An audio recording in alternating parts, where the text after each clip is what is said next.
আমার নবী সেই গোলামীর দিনজির ছিন্ন করে মক্কা ছেড়েছেন, কারো সামনে মাথা নত করেন নাই। মক্কা ছেড়ে মদিনায় গিয়েছেন, রাষ্ট্র কায়েম করেছেন, তাদের বিরুদ্ধে যুদ্ধ করেছেন, খ্রিস্টানদের বিরুদ্ধে যুদ্ধ করেছেন, ইহুদিদের বিরুদ্ধে যুদ্ধ করেছেন। যুদ্ধ করে মক্কা সহ মদিনায় বাংলাদেশের মতো 12টা রাষ্ট্রে কোরআনের শাসন প্রতিষ্ঠা করেছিলেন। আমাদেরকে প্রথমে গোলামীর মানসিকতা ত্যাগ করতে হবে। আপনি দেখেন বিএনপি আর আওয়ামী লীগ কাছাকাছি, কেউ ইসলামের দল না। আওয়ামী লীগও ইসলামের কথা বলে, বিএনপি ইসলামের কথা বলে, কিন্তু 92% মুসলমানের দেশ, কোরআনের শাসন কোরআন দিয়ে চলবে, এটা তারা চায় না। কথা ঠিক কিনা বলে? স্লোগান তো আপনারা তারার কথাও দিবেন। এই প্রধানমন্ত্রী, সাবেক প্রধানমন্ত্রী পতিত স্বৈরাচার, পতিত স্বৈরাচার, যার হাতে বাংলার লক্ষ লক্ষ আলেমের রক্ত ঝলকে আছে। শাপলা চত্বরে কয়েক লক্ষ আলেমের গায়ে গুলি করা হয়েছে, রক্ত ঝরেছে। আর টিটকারি মেরে বলেছিল যারা রং মাইকে শুয়ে রয়েছে, এরপরে দৌড় মারছে। কথা শুনতেছেন নাকি? আমার গায়ে 42টা স্প্রিন্টার আছে, এখানে এখনো একটা গুলি লাগে আছে, এটা খুলি নাই। আমাকে হাসপাতালে বলছেন এটা ফেলে দিন, আমি কিছু না। হাসিনা বলছে রং লাগাই আইছি, আল্লাহর দরবারে হাসিনার সামনে গিয়ে বলবো যে এটা রং কিনা বলে দেয়। কথা কই না গ্রামের কি গো? সম্মানিত মুসলমান ভাই বন্ধুগণ, আজকে এই নেত্রকোনা শহরে 2013 সালে 42 জন ধর্মপ্রাণ মুসলমান হেফাজত কর্মীকে রামদাদে কুবাইয়া রক্তাক্ত করেছিল। কারা? এই আওয়ামী লীগ। রসুলের ইস্যুতে যখন আওয়ামী লীগ আমাদের বিপক্ষে গুলি চালাইতে পারলো, এরপরেও যারা আওয়ামী লীগ করে তাদেরকে মুসলমান বাবার কোন অর্থ হতে পারে না। স্লোগান দিন না, বসেন বসেন, স্লোগান দিন না, বুঝছিল? আজকে এই যে ইসলামী রাজনীতি আমরা করতেছি, যারা ইসলামী রাজনীতি করে, আপনি দিল থেকে বলেন যারা আওয়ামী লীগ করে এরা যদি জান্নাতে যায়, তাহলে আওয়ামী লীগ করে তো ভালো।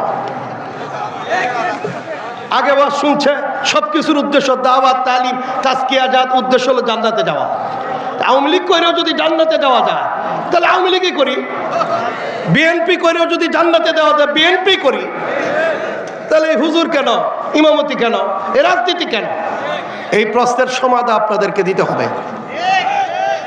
এই প্রশ্নের সমাধান যতদিন না নিছেন, যতদিন পর্যন্ত ওদেরকে মুমেন মনে করবেন, ওরাও জান্নাতি, ওদের জানাজা আছে, ওরা নামাজ রোজা হজ যাকাত ওরাও করতেছে, ওরা তো জান্নাতে যাবেই। অথচ তারা বলে কোরআন দিয়ে দেশ চালাইতে তারা তৈরি না। যদি কোরআন দিয়ে দেশ চালানোর কথা বলে তাদেরকে গ্রেফতার করা হয়।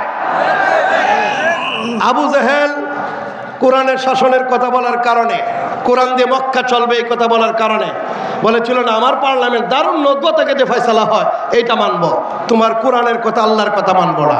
একই কথা বর্তমান আবু জেহেলরা, সেটা বিএনপি হোক আওয়ামী লীগ হোক, অনেকে বলে যে হুজুর তো বিএনপির বিরুদ্ধে কয়, তো বিএনপি কোরআন দিয়ে দেশ চালাও, আমরা তোমরা দলে যোগ দেন। বলে কথা যে হুজুর বিএনপির বিরুদ্ধে কয়, বিএনপির বিরুদ্ধে বলো না, আমি কি বিএনপি করি? হুজুরা কি বিএনপি করে? আজকে 170 বছর যাবৎ দেওবন্দিরা এই স্কুল, কলেজ, ইউনিভার্সিটি প্রচলিত রাজনীতিকে লাথি মেরেছে।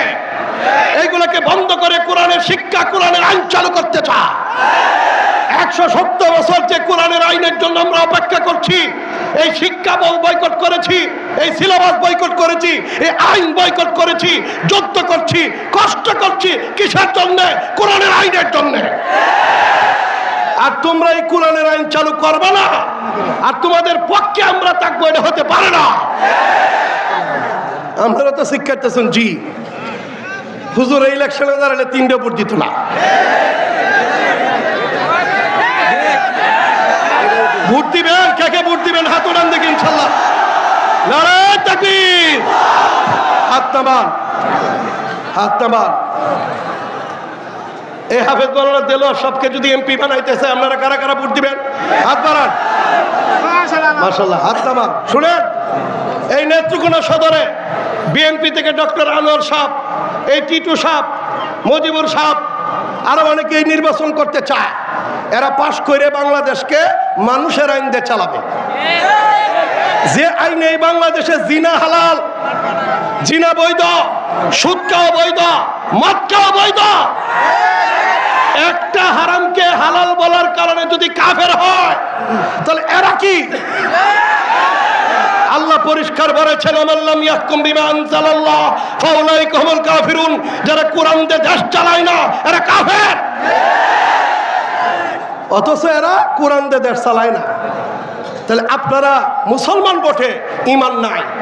আল্লাহ বলেন কালাতিল আরাবু আমান্না, গ্রাম্য লোকরা বলতো আয়েশা আমরা তো ঈমান আনছি। আল্লাহ বলেন কোন ভাই নবী আপনি বলে দেন লাম তুমিনু, তোমরা ঈমান আনোনি, ওয়ালাম্মা ইয়াদখুলুল ঈমান, এখনো ঈমান ঢুকে নেই তোমাদের অন্তরে। আমরা যারা নামাজ পড়ি, আবু জাহেল নামাজ পড়তো, আবু জাহেল, উতবা, সাইবা এরা নামাজ পড়তো, রোজাও রাখতো, কাবা শরীফের জিয়ারত করতো, কাবা নির্মাণও করেছিল। এই বাংলাদেশে বিএনপি আওয়ামী লীগ যারা আছে, জাতীয় পার্টি, এরা নামাজও পড়ে, রোজাও রাখে, হজও করে, ইসলামের কথা কয়, দোয়াও করে, কান্নাকাটি করে, আল্লাহর নাম হলো বিসমিল্লাহ হলো ইনশাল্লাহ। বিএনপি কয় বিসমিল্লাহ শুরুতে, আওয়ামী লীগ বক্তৃতা শেষে মুক্ত করে ছাড়বো ইনশাল্লাহ। একেই উভয় দলেই আল্লাহর কথা বলে, কিন্তু মক্কার কাফেররা যেরকম কোরআনকে কমপ্লিট না মানার কারণে কাফের ছিল, এই সমাজের ওরাও কিন্তু মুসলিম না।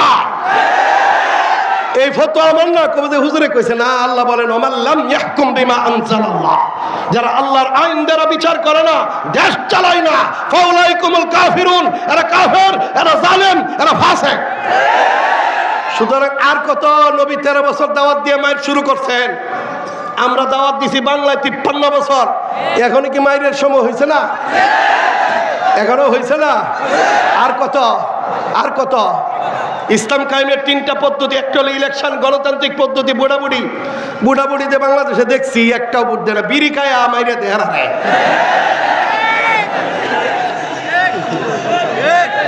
এমন আবুল কাসেম সাহেব হুজুর প্রার্থী হইল, ডাক্তার আনোয়ার সাহেব প্রার্থী হইল, বলতে শোন ওই বেড়ার কোটি কোটি টাকা, কোটি কোটি টাকা, এই টাকা দিয়া হুজুর আর মুখ বন্ধ রাখবো, ফাব্রিকের মুখ বন্ধ করে দিব, বাপ ডাককে ভোট দিব, তলে তলে হেরারে। এমনি কবে ইসলাম ইসলাম, বুড়ার সময় কবে শয়তান শয়তান।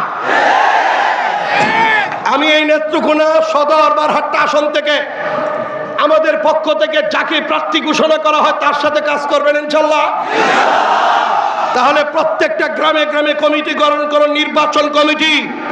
আগামী নির্বাচন নেত্রকোনা সদর আর বারহাট্টা আসন থেকে হাফেজ মাওলানা দেলোয়ার সাহেবকে প্রার্থী ঘোষণা করলাম। আসন করে এক করে উঠছে, হনি আসে ভোট দিব, ভোট দিতে তৈরি আসুন, তৈরি আসুন। আমি ঘোষণা করলাম, এরপরে কেন্দ্র থেকে যাকে দে, এইবার 300 সিটে ওলামায়ে কেরাম ইলেকশন করবে। কত সিটে? এখন দেখবেন সমালোচনা করবো যে হুজুর ওয়াজ মাহফিলে বুড়ের গপ পরে, বিএনপি ব্যাটারে যখন গুড়া করছি, খালেদা জিয়ার কথা কইছি, তখন আপনারা নারায় তাকবীর দিচ্ছেন কেন? অর্থাৎ ইসলামটা ভিতরে ঢুকে নাই, আজও ঢুকে নাই ভিতরে ঈমান। আপনার মনে জ্বলন আসতে হবে, আমার দেশ বাংলাদেশ, এখানে কিভাবে মানুষের আইন চলে, বেঈমানের আইন চলে, চলতে পারে না, চলতে দেওয়া হবে না। কথা ঠিক কিনা বলে? ফার্স্ট এইবারে নির্বাচন দেখা হবে, ইলেকশনে দাঁড়াবে 300 সিট থেকে উলামায়ে কেরাম। জামাত ইসলাম বলেন, ইসলামী ঐক্য জোট বলেন, চরমুনাই বলেন, খেলাফত মজলিস, খেলাফ আন্দোলন, সমস্ত ইসলামিক দলগুলো ঐক্যবদ্ধভাবে আশা করা যাচ্ছে ওই ইলেকশনে আসবে। এইবার বাংলাদেশে কোরআনের শাসন প্রতিষ্ঠা পাবে। পরস্পরে দ্বন্দ্ব থাকতে পারে, কিন্তু আমাদের নিজেরা দ্বন্দ্ব মিটাইতে হবে। 2 নম্বর, এইভাবে যদি কাজ না হয় তাহলে ছাত্ররা যেমন ধাক্কা দিয়ে ফেলাই দিছে, যেই সরকার আসুক তাকে ধাক্কা দিয়ে ফেলে দিতে কে কে তৈরি, হাত বাড়াই চলা। সম্মানিত মুসলমান ভাই বন্ধুগণ, 3 নম্বর, এইটাতেও যদি না হয় তাহলে যুদ্ধ করতে হবে। তৈরি আছেন ইনশাআল্লাহ যুদ্ধ করার জন্য? আমার কথা শেষ, শুনেন। আমি মরে যাব, হুজুরও মরে যাবেন, বাংলাদেশে কোরআনের শাসন দেখে যাইতে পারতেছি না। সিরিয়াতে ইসলামের শাসন এসে গেছে, আফগানিস্তানে এসে গেছে, ইয়েমেনের একটা অংশ আইছে, সোমালিয়াতে এসে গেছে। আজকে দিক দিগন্তে মুজাহিদরা দেশ দখল করছে, কোরআনের আইন ডিক্লেয়ার দিচ্ছে। এই বাংলার মুসলমান একদিন এদেশে জিহাদ করে হোক, গণ আন্দোলনের মাধ্যমে হোক, গণভোটের মাধ্যমে হোক, যে কোনো একটা অবলম্বন করে এদেশে ইসলামের আইন প্রতিষ্ঠা করে ছাড়বে ইনশাআল্লাহ। আল্লাহ পাক আমাদের কবুল করুক। প্রত্যেকটা এলাকায় কমিটি গঠন করেন।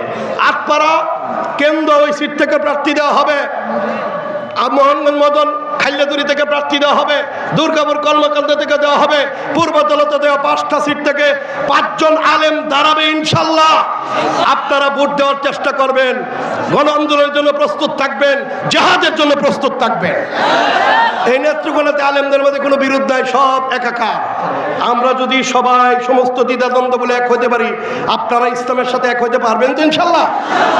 আল্লাহ পাক আমাকে আপনাকে সবাইকে কবুল করুক বলি আমিন। আসসালামু আলাইকুম ওয়া রাহমাতুল্লাহি ওয়া বারাকাতুহু।